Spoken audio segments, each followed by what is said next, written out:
Bonjour et bienvenue dans 1.5 Kubernetes VisualWork. Je m'appelle Aurélie et à travers cette série de vidéos, je vais essayer de vous expliquer les concepts de Kubernetes. Dans l'épisode d'aujourd'hui, nous allons voir le déploiement de mise à jour en continu, ce qu'on appelle le Rolling Update Deployment.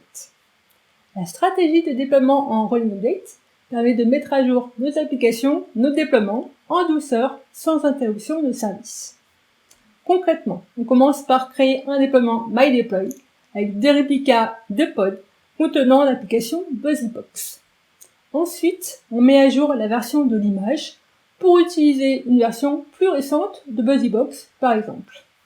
À ce moment-là, un nouveau pod est créé et l'ancien est supprimé après que le nouveau ait démarré.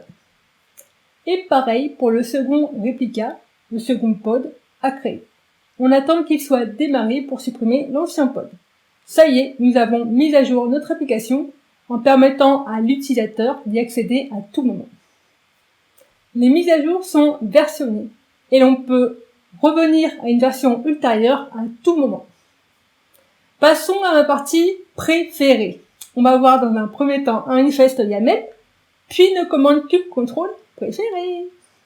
On peut créer un déploiement de manière déclarative, en spécifiant que 100% des pods devront être créés avant que les anciens ne soient supprimés. On peut mettre à jour la version de l'image utilisée par notre contrôleur pour notre déploiement préféré. Pour cela, on tape CTRL set image deploy MyDeploy, BuzzyBox égale BuzzyBox 1.1.9.3, mon record, mon N, namespace. Pour regarder les logs des rolling updates, on va taper CTRL rollout status, deploy MyDeploy, mon N, namespace. On peut également regarder l'historique d'une révision particulière de la mise à jour de notre déploiement. Pour cela, on va taper CTRL rollout history, deploy MyDeploy, mon révision égale 2 par exemple, mon N, namespace. Il est possible de faire un rollback, un retour en arrière du précédent déploiement avec la commande CTRL rollout undo, deploy MyDeploy, mon N, namespace.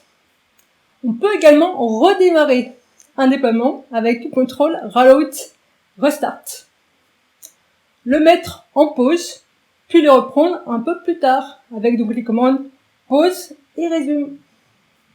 J'espère que cette petite vidéo vous a plu et que cela vous a donné envie d'en savoir plus. Merci et à la prochaine, j'espère, sur la chaîne.